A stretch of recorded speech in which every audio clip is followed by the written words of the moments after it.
তেমনি ভারতের পূর্বাঞ্চল একই অবস্থা।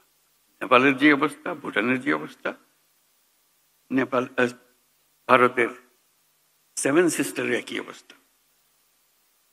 আমাদের একটা নিজস্ব অর্থনৈতিক অঞ্চল আছে, সেই অঞ্চলটাকে আমরা এখনো খুলতে পারিনি, কিন্তু অঞ্চল অপেক্ষা করছে আমাদের জন্য।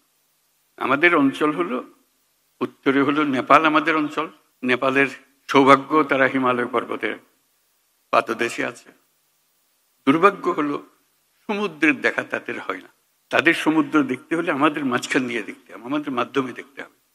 সে পথ আমরা করে দিই, আমরা একসঙ্গে যৌথ অর্থনীতি গড়ে তুলি।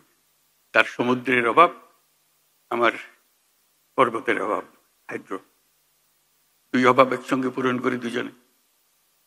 ভুটান একই কাণ্ড, তারও সমুদ্র দর্শন হয় নাই। তাকে সমুদ্রে আসতে হলে আমার পথ দিয়ে আসতে হবে, আমরা তাকে স্বাগত জানাই। তেমনি ভারতের পূর্বাঞ্চল একই অবস্থা। নেপালের যে অবস্থা, ভুটানের যে অবস্থা, নেপাল ভারতের সেভেন সিস্টারের একই অবস্থা। তার সমুদ্র দর্শন তার হয় না, হবে না।